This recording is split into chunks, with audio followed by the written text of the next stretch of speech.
નમસ્કાર વિદ્યાર્થી મિત્રો, સરસ્વતી ગ્રુપ ઓફ એજ્યુકેશન દ્વારા ચાલતા હાઈ લર્નિંગ પ્રોગ્રામમાં હું બ્રિજેશ સાકરેચા ફરી એકવાર આપ સૌનું હાર્દિક સ્વાગત કરું છું. આપણે ધોરણ 10 ની અંદર વિજ્ઞાન વિષયની અંદર ચેપ્ટર નંબર 1 એટલે કે રાસાયણિક પ્રક્રિયાઓ અને સમીકરણ એના વિશે આપણે અભ્યાસ ચાલુ કર્યો હતો અને એમાં આપણે ચેપ્ટર નંબર 1 ની અંદર લેક્ચર 2 અટેન્ડ કરીએ છીએ. આપણે આગલા લેક્ચરની અંદર ભણી ગયા કે આપણી આસપાસ કેટલી બધી રાસાયણિક પ્રક્રિયાઓ છે. આપણે બે પ્રવૃત્તિ પણ જોઈ હતી. એક મેગ્નેશિયમની પટ્ટીને જ્યારે આપણે હવામાં સળગાવીએ તો સફેદ કલરની પટ્ટી હોય તે સફેદ કલરની જ્યોત આપે અને એની જે રાખ હોય એ પણ સફેદ કલરની હોય. અને બીજી પ્રવૃત્તિમાં આપણે જોયું હતું કે ભાઈ લેડ નાઇટ્રેટ હોય એને આપણે કહી શકાય કે પોટેશિયમ આયોડાઇડ સાથે એટલે કે Ki સાથે તમે મિશ્ર કરો તો પીળા રંગનું દ્રાવણ બને. એ બંને પ્રવૃત્તિ જોયા બાદ આપણે ફરી પાછી આજે ત્રીજી પ્રવૃત્તિ ઉપર ધ્યાન દોરીએ તો ત્રીજી પ્રવૃત્તિ છે ઝીંકની H2SO4 અથવા HCl સાથેની પ્રક્રિયા. ઝીંક નાના દાણાદાર એટલે કે દાણાદાર એટલે તો કે ભાઈ તમે એકદમ નાના દાણા હોય. આપણે કેમ ખાંડ હોય તો ખાંડના એકદમ નાના ચોરસ કટકા હોય, એકદમ નાના ચોરસ તો નહીં પણ એવા એક કટકા કહી શકો. એવા જ એક ઝીંક હોય, એ ઝીંકના નાના દાણાદાર ટુકડા લ્યો, એને H2SO4 અથવા તો HCl બેમાંથી કોઈ પણ એસિડ હોય એની સાથે પ્રક્રિયા કરાવો તો શું રિએક્શન આવશે, શું તમને આઉટપુટ આવશે, શું નિપજ આવશે, એના વિશે આપણે અભ્યાસ કરીએ. તો સૌથી પહેલા આપણે નામ નિર્દેશન કરીએ તો આયા એક આપણને આ જે તમને અંદર એક આને કહેવાય કોનિકલ ફ્લાસ્ક. શું કહેવાય છોકરાઓ? Conical flask. આ કોનિકલ ફ્લાસ્ક છે એટલે કે આવો જ આકારનો જ આખો આપણને ફ્લાસ્ક હોય એને કહેવાય કોનિકલ ફ્લાસ્ક, કે જે શંકુ આકારનો આપણને આમ લાગે. અહીંયા તમને જે આ લીટા દેખાય શું છે તો કે બૂચ મારેલું છે. આ જે દેખાય એ શું છે તો કે એક પ્રકારની નળી છે રાખેલી છે. આ આખો બૂચ વાળો ભાગ હોય અને એમાં નળી રાખેલી હોય. અહીંયા તમને આ જે લિક્વિડ દેખાય, લિક્વિડ શું છે તો કે લિક્વિડ HCl અથવા તો H2SO4 અને એની અંદર તમે જ્યારે આ દાણાદાર ટુકડા ઝીંકના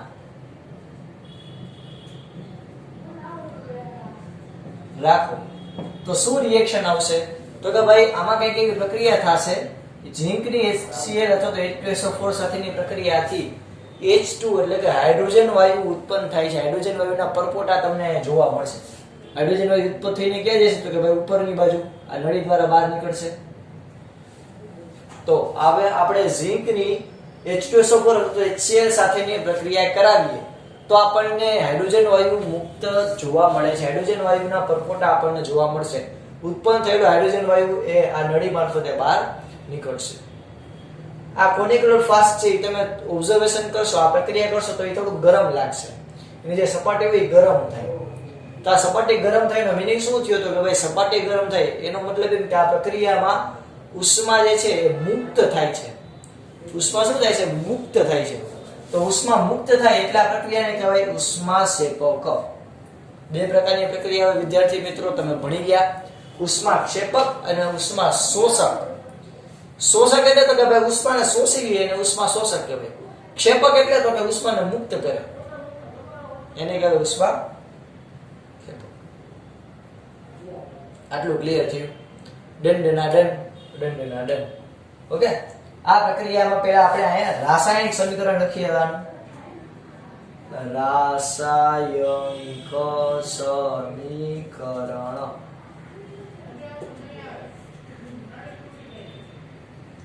આ રાસાયણિક સમીકરણ આને આપણે શબ્દમાં વર્ણન કર્યું. હવે એને આપણે ઇક્વેશન મુજબ લખવું હોય તો કે ભાઈ આપણે લખીએ, આપણને કઈ અભિમાન નથી. તો પહેલા તો આપણે અહીંયા શું હતું તો કે પહેલા તો અહીંયા ઝીંક લખીએ. ઝીંક Zn એની કેની સાથે પ્રક્રિયા કરાવશે? Very good. એની આપણે પ્રક્રિયા કરાવશે HCl સાથે. H2SO4 સાથે પણ કરી શકાય. એની આપણે હમણાં જોઈએ. પહેલા આપણે HCl એસિડ લઈએ તો શું પ્રક્રિયા થાય તો કે ભાઈ તો આ પ્રક્રિયા થાય એટલે આપણે એને આ એરો દર્શાવીએ. આ તો તમને લખતા આવડે જ છે કે આ પ્રક્રિયાને એવી રીતે એરા વડે દર્શાવે. ઓકે, આપણને શું નિપજ મળશે તો કે ભાઈ આપણને નિપજ મળશે આ Zn હોય. Zn ની સંયોજકતા છે 2+ એટલે કે 2 ઇલેક્ટ્રોન દાન કરવાની વૃત્તિ ધરાવે. આ HCl છે તો HCl માં H+ હોય અને Cl કેવો હોય માઈનસ. તો અહીંયા મારે આપણને ખબર છે કે આ પોઝિટિવ તરીકે વર્તે, આ પોઝિટિવ હોય અને આ નેગેટિવ હોય. તો આ પોઝિટિવ હોય એ આની સાથે છેડા લગાડે, આની સાથે આકર્ષણ ધરાવતો હોય. તો આપણને નિપજમાં શું મળશે તો કે ભાઈ ZnCl મળશે. પણ અહીંયા જો Zn ની સંયોજકતા છે +2 એટલે કે Zn ને 2 ઇલેક્ટ્રોન ગુમાવવા છે. તો આ ક્લોરીન ને તો એક જ ઇલેક્ટ્રોન જોતો છે. આની સંયોજકતા છે -1. યાદ છે આપણે બેઝિક લેક્ચરમાં એટલે જ આ બધું કરાયું. ક્લોરીન ની સંયોજકતા છે -1 અને પરમાણુ ક્રમાંક ક્લોરીન નો કેટલો છે? પરમાણુ ક્રમાંક છે એનો 17. એટલે એક ઇલેક્ટ્રોન જોતો હોય 18 થવા માટે. તો આ Zn કે ભાઈ મારે તો 2 ઇલેક્ટ્રોન દેવા, આ કે ભાઈ હું તો એક જ ઇલેક્ટ્રોન લઈ શકું એમ છું. તો Zn કે વાંધો નહીં ભાઈ, તારા ભાઈને બોલાવ. એટલે આ ક્લોરીન અને બીજો ક્લોરીન બોલાવ્યો -1. આ બે -1 કેટલા થયા? Minus minus plus. તો આ કનો ચાર્જ થઈ ગયો -2, આનો ચાર્જ થઈ ગયો +2, +2 -2. આખું સંયોજન સ્થિર થઈ ગયું. એટલે આપણે અહીં બનશે ZnCl2. ક્લોરીન 2 શું કામ આવ્યા છોકરાઓ?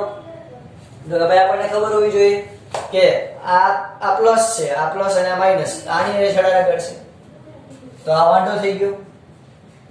ઓકે, હાઇડ્રોજન કોઈથી મુક્ત સ્વરૂપે જોવા ન મળે, એ હંમેશા દ્વિઅણુ સ્વરૂપે જ જોવા મળે. એટલે કે હાઇડ્રોજન 2. તો તમે ધ્યાનથી અવલોકન કરો તો જો હાઇડ્રોજન 2 છે, ક્લોરીન 2 છે, તો નિપજમાં તમને ક્લોરીનના 2 અણુ મળ્યા, હાઇડ્રોજનના 2 અણુ મળ્યા, 2 પરમાણુ મળ્યા. હવે તમે પ્રક્રિયામાં જુઓ ને તો બે ને એક જ છે. તો એક ક્યાં હવામાંથી ઉડ્યા, નાશ સુરા. તો આપણે અહીંયા લખવું પડે આ પ્રક્રિયાને સંતુલિત કરવા માટે આપણે અહીંયા લખવું પડે 2. શું લખવું પડે છોકરાઓ? 2. તો હવે જો આખી પ્રક્રિયા સંતુલિત થઈ ગઈ. કેવી રીતે? તો કે જો આવું ભૂસી કામ. જો આ પ્રક્રિયા કેવી રીતે સંતુલિત થઈ ગઈ? તો કે ભાઈ ઝિંક, આ બાજુ જો ઝિંક એક જ છે. ઓકે, હવે અહીંયા જો આ H હાઇડ્રોજન કેટલા છે? હાઇડ્રોજન તો કે અહીંયા છે 2. અહીંયા જો હાઇડ્રોજન 2 આવી ગયા. ક્લોરીન કેટલા છે? 2. અહીંયા ક્લોરીન 2 આવી ગયા. તો આ પ્રક્રિયા કેવી થઈ ગઈ? સંતુલિત. હવે આ પ્રક્રિયાને તમે ધ્યાનથી જુઓ તો તમને મળશે ZnCl2 અને H2. તો હાઇડ્રોજન વાયુ મેળવ્યો એ આપણે આમાં કીધું જ હતું. આપણે રાસાયણિક સમીકરણના સ્વરૂપે દર્શાવેલું છે. આવી જ રીતે આપણે H2SO4 કરીએ તો તમે ફટાફટ વિડિયો પોઝ કરી અને તમે જોઈ જુઓ કે H2SO4 માં તમને શું અવલોકન મળશે. ઓકે, અહીં હું લખું Zn plus H2SO4. ચાલો ફટાફટ બધા ગણો જોઈએ શું આવશે. અવલોકન કરો જોઈએ શું આવશે.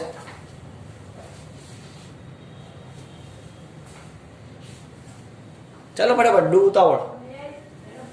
યસ, અહીંયા આપણને શું મળશે તો કે આ Zn છે એ આની સાથે આકર્ષણ ધરાવશે H2SO4 SO4 સાથે, કારણ કે આમાં હાઇડ્રોજન પ્લસ હોય, આ માઈનસ હોય. તો અહીંયા શું બનશે? ZnSO4 પ્લસ હાઇડ્રોજન મુક્ત થશે H2. ઓકે, તમને બધાને સંયોજકતા છે ને એ ખબર હોવી જોઈએ. એટલે આપણે બેઝિક લેક્ચરમાં તમને બધાને સંયોજકતા કરાવી હતી. પ્લીઝ બેઝિક લેક્ચર જે છે એનો ચોપડો સામે રાખજો, મસ્ત મજાની રીતે સમજાઈ જશે. હાઇડ્રોજન H2SO4 નું જોવા જાવ, આ લખાઈ ગયું છે તો જો અહીંયા સમજાવો. H2SO4 આ સલ્ફેટ આયન હોય એ 2 સંયોજકતા ધરાવતો હોય, માઈનસ આ 2 પ્લસ ધરાવતો હોય, એટલે આ સંયોજન બન્યું હોય. એટલે કે હાઇડ્રોજન એના 2 ઇલેક્ટ્રોન ગુમાવ્યો હોય અને SO4 એ 2 ઇલેક્ટ્રોન મેળવ્યો હોય, એટલે આ સંયોજન બન્યું હોય. તો આ 2 માઈનસ છે. હવે Zn છે, Zn એની સંયોજકતા પણ 2 પ્લસ છે. એની એરા જોડાય એટલે શું થાય? ZnSO4 આ 2 પ્લસ અને 2 માઈનસ થઈ ગયું ZnSO4. આખી પ્રક્રિયા ક્લિયર થઈ. આ બે રાસાયણિક સમીકરણ આવશે. રાસાયણિક પ્રક્રિયાઓ દરમિયાન થતા ફેરફારો અગત્યના આપણે જોવાના છે કે આ કોઈ પણ કેમિકલ રિએક્શન થાય, કોઈ પણ રાસાયણિક પ્રક્રિયા થાય તો ભાઈ શું ફેરફાર થાય? તો પદાર્થની ભૌતિક અવસ્થા પહેલા તો બદલે. જેમ કે આ દાણાદાર ઝિંક હતું, આ સોલિડ અવસ્થામાં હતું, ઘન અવસ્થામાં હતું. આ જે લિક્વિડ છે એ લિક્વિડ અવસ્થામાં હતું. હવે તમને જે પ્રક્રિયા થઈ તેમાં હાઇડ્રોજન વાયુ મળ્યું. તો આ પ્રક્રિયાથી તમને જે નિપજ મળી એ વરાળ સ્વરૂપે મળી, એટલે કે ગેસ સ્વરૂપે તમને મળી. તો પહેલા તો પદાર્થની ભૌતિક અવસ્થા બદલે. ઓકે, પદાર્થની ભૌતિક અવસ્થા બદલે. બીજું કે પદાર્થનો રંગ પરિવર્તન થાય. બેઝ વચ્ચે પદાર્થનો રંગ પરિવર્તન થાય. જેમ કે આપણે લાસ્ટ જે બીજી પ્રવૃત્તિ હતી એમાં જોયું હતું કે પોટેશિયમ આયોડાઇડ જે છે એની સાથે આપણે લેડ નાઇટ્રેટ ઉમેરીએ તો આપણને લેડ આયોડાઇડ મળતું હતું અને એનો કલર કેવો હતો તો કે એનો કલર હતો પીળા કલરનો. તમે જોયું હતું કે જે આ પ્રક્રિયાને ગોલ્ડન રેઇન પણ કહેવાય. ગોલ્ડન રેઇન એટલે કે સોનાનો વરસાદ. તમે એ વિડીયોમાં જોયું હતું કે કેવી રીતે પ્રક્રિયા થાય. તો આ રાસાયણિક પ્રક્રિયાઓ દરમિયાન રંગ પરિવર્તન પણ જોવા મળે. આ પ્રક્રિયા દરમિયાન અમુક વાયુઓ ઉત્પન્ન થાય. જોયું આપણે તો કે આ જ પ્રક્રિયાની અંદર હાઇડ્રોજન વાયુ ઉત્પન્ન થયો. એવી રીતે આપણે આગલી પ્રક્રિયા પણ જોયેલી હતી. પ્રક્રિયા દરમિયાન તાપમાનમાં ફેરફાર પણ થાય. અમુક પ્રક્રિયાઓ ઉષ્મા શોષક હોય, અમુક પ્રક્રિયાઓ ઉષ્માક્ષેપક હોય. તો એ પ્રક્રિયા ઉપર આધાર રાખે પણ પ્રક્રિયા દરમિયાન તાપમાનમાં ફેરફાર પણ થાય.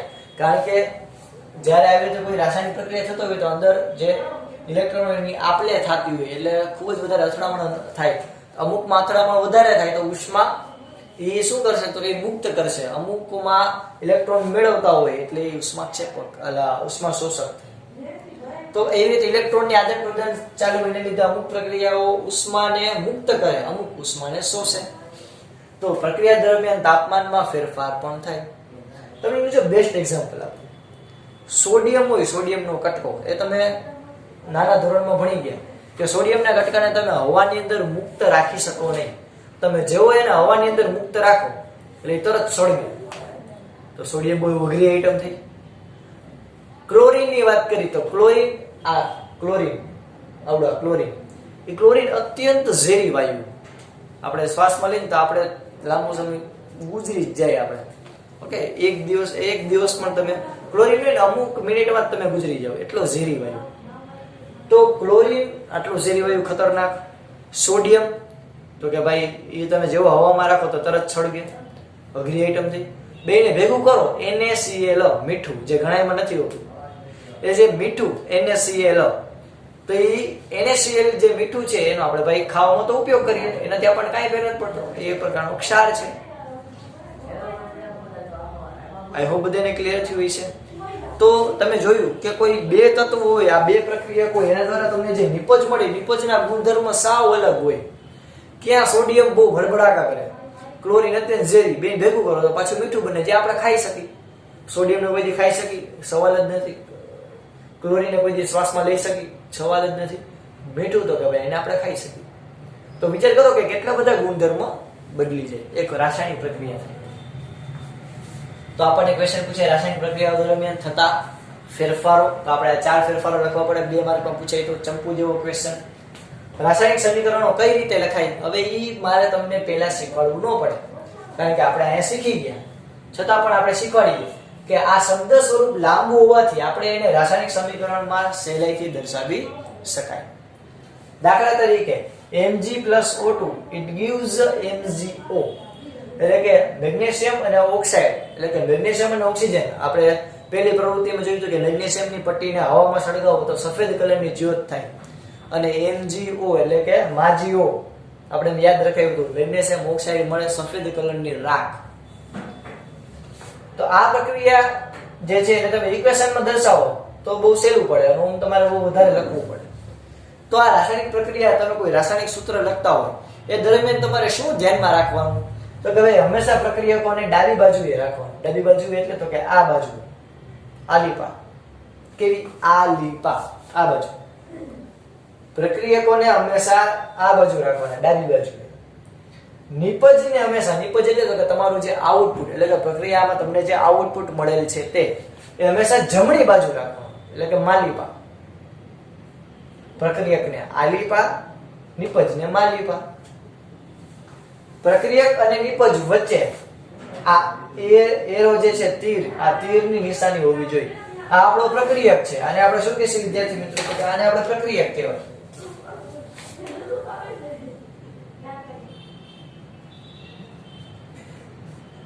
આને આપણે નિપજ કહેવાય. તો આ પ્રક્રિયક અને નિપજ એ બંને વચ્ચે તીરની નિશાની હોવી જોઈએ. અને જે આ તીરની નિશાનીમાં જે એરો છે એ એરો નિપજની બાજુ હોવું જોઈએ, એટલે કે તમારું જે બાજુ આઉટપુટ હોય ને એ બાજુ તમારે એરો રાખવો.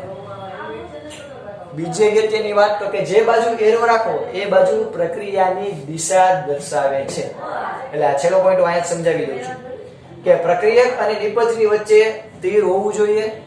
આ તીરમાં જે એરો હોય એટલે કે આગળનો જે અગ્રભાગ હોય એ આગળનો અગ્રભાગ એ કહી શકાય કે નિપજ જે બાજુ હોય તે જ બાજુ હોવો જોઈએ અને તે પ્રક્રિયાની દિશા દર્શાવે છે. એટલે કે આમાંથી પદાર્થ આમાં કન્વર્ટ થયો એ દર્શાવે છે. આ સિવાય એક પોઈન્ટ તો કે એક કરતા વધુ પ્રક્રિયક કે નિપજ હોય. અહીંયા જો બે પ્રક્રિયક છે, નિપજ ભલે એક હોય, અહીંયા પ્રક્રિયક બે છે, બે વરરાજા અહીંયા છે. તો આ બે પ્રક્રિયક હોય અથવા તો કોઈ બે નિપજ હોય તો વચ્ચે તમારે પ્લસની નિશાની ઉમેરવી પડે. બે કરતા વધારે જે તમે આગળ ભણશો ત્રણ ચાર પ્રક્રિયા છે, ત્રણ ચાર નિપજ છે, તો એ બધાની વચ્ચે તમારે સરવાળો મૂકવો પડે, જે તમે ઓલરેડી જાણો જ છો, પણ આ તો છતાં પણ બુકમાં આપેલું છે એટલે આપણે સમજવું પડે. આટલું બધાને આઈ હોપ ક્લિયર થયું કેવી રીતે લખાય. આ બધું ચપ્પુ જેવું નાનેથી તમે લખતા હો એટલે આ બધું આવડતું જ હોય તમને. હવે અહીંયા તમે ધ્યાનથી જુઓ ને તો જો અહીંયા મેગ્નેશિયમ 1 છે, ઓક્સિજન 2 છે. આ કેટલું છે તો કે આ 1, આ 2. હવે આ નિપજમાં તમે જુઓ આપણું આઉટપુટ, એમાં મેગ્નેશિયમ 1 જ છે અને ઓક્સિજન 1 જ છે. તો ભાઈ એક ઓક્સિજન ક્યાં ગાયબ થઈ ગયું? તો આ પ્રક્રિયા જે છે એમાં દળ સંતુલિત નથી.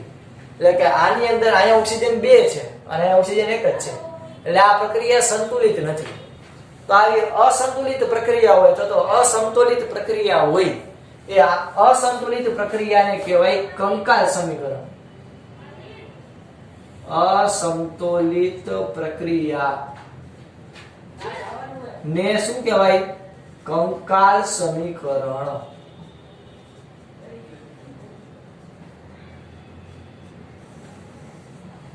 શું કહેવાય છોકરાઓ? કંકાલ સમીકરણ.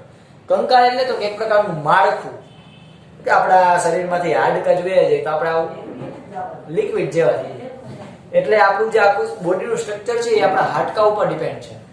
એવી રીતે જે આખું તમે સ્ટ્રક્ચર જે આખું પ્રક્રિયાનું છે એ પ્રક્રિયાનું સ્ટ્રક્ચર આનાથી બને. પહેલા તમને આ આવડવું જોઈએ, પછી તમે આને સંતુલિત કરી શકો. એટલે આ આપણો પાયો છે, એટલે આપણે એને કહેશું કંકાલ સમીકરણ અથવા તો માળખાકીય સમીકરણ. બીજું એનું ગુજરાતી થાય ભદ્રમ ગુજરાતી છે, પણ આનું બીજું ગુજરાતી થાય માળખાકીય સમીકરણ. કેવું? માળખાકીય સમીકરણ. તો પ્રક્રિયક અને નિપજ અને કંકાલ સમીકરણ આઈ હોપ બધાને ક્લિયર થયું. આ સંતુલિત રાસાયણિક પ્રક્રિયાનું મહત્વ શું છે તો કે આપણે ભાઈ આને શું કામ સંતુલિત કરવી પડે? તો કે ભાઈ જો સંતુલિત કરીએ તો આપણને પહેલા તો મોલ જાણી શકાય કે આ 1 મોલ છે, આ 1 મોલ છે અને અહીંયા 2 મોલ આવે. તો આને પણ મારે 2 મોલ કરવું પડે, એટલે કે આપણે પ્રક્રિયામાં મોલ જાણી શકાય. પ્રક્રિયકો અથવા તો નિપજોનો જથ્થો જાણી શકાય. ઓકે, મોલ તમને ખબર છે ને છોકરાઓ? મોલ શું છે તો કે દ્રવ્યના જથ્થાનું માપ કરવા માટેનો એકમ છે મોલ, જે તમે 9th માં ભણી ગયા. પછી તો કે પ્રક્રિયકો અને નિપજનો જથ્થો જાણી શકાય કે ભાઈ તમારે કેટલી માત્રામાં લેવું, તમારે આનો પાવડર કેટલી માત્રામાં લેવો, આનો પાવડર કેટલા ગ્રામ લેવો, આનો પાવડર કેટલા ગ્રામ તમને મળશે, એ બધું તમે ક્યાંથી જાણી શકો? તો કે ભાઈ એ તમે આ રાસાયણિક પ્રક્રિયાનું સંતુલિત સમીકરણ બનાવો તો તમે જાણી શકો. ત્રીજી અગત્યની વાત તો કે પ્રક્રિયકો અને નિપજોની ભૌતિક સ્થિતિ જાણી શકાય. પ્રક્રિયકો અને નિપજોની ભૌતિક પરિસ્થિતિ એટલે કે આ સોલિડ ફોર્મમાં છે, આ લિક્વિડ ફોર્મમાં છે, આ ગેસ ફોર્મમાં છે, એ પણ તમે સંતુલિત સમીકરણથી જાણી શકો. અને લાસ્ટ કે દળ સંચયનો નિયમ એ જળવાય. કારણ કે આપણે દળ સંચયનો નિયમ શું કહે છે તો કે ક્યારેય પણ દળ હોય એનું સર્જન કે વિનાશ એ શક્ય નથી. એટલે ક્યારેય પણ તમે કોઈ પણ પદાર્થનું દળ હોય એ તમે સર્જન ન કરી શકો અને એનો તમે વિનાશ ન કરી શકો. હંમેશા દળનું એક સ્વરૂપમાંથી બીજા સ્વરૂપમાં રૂપાંતર થતું હોય. તો અહીંયા આ માની લો કે 50 ગ્રામ લીધો અને આ 50 ગ્રામ લીધો તો તમને અહીંયા કેટલું મળે? 100 ગ્રામ મળશે, બરોબર? તો ઈ 100 ગ્રામ મળે એટલે કે એ સંતુલન થયું. એટલે દળ સંચયનો નિયમ જળવાનો. પણ અહીંયા આ તો કેના જેવું થયું કે અહીંયા એક ઓક્સિજન જ ગાયબ થઈ ગયું. તો અહીંયા એક ઓક્સિજનનું દળ ઘટ્યું એવું કોઈથી શક્ય બને નહીં, એટલે રાસાયણિક પ્રક્રિયાને સંતુલિત કરવી પડે, ફરજિયાત છે. આ એવું બધાને ક્લિયર થયું છે. આપણે આજે કેટલું જોયું તો કે આપણે આખી પ્રવૃત્તિ જોઈ, રાસાયણિક પ્રક્રિયાઓ દરમિયાન થતા ફેરફારો કયા કયા થાય એ જોયા, રાસાયણિક સમીકરણો કઈ રીતે લખાય આપણે એ પણ જોયું, અને સંતુલિત રાસાયણિક પ્રક્રિયાનું મહત્વ પણ જોયું. આ હોપ બધાને ક્લિયર થયું છે. બધું તમારી બુકની અંદર રંગબેરંગી પેનથી લખી લેજો. અહીંયા સુધી રાખીએ. જય ભારત, જય હિન્દ. લખી લેજો પેલા બધા.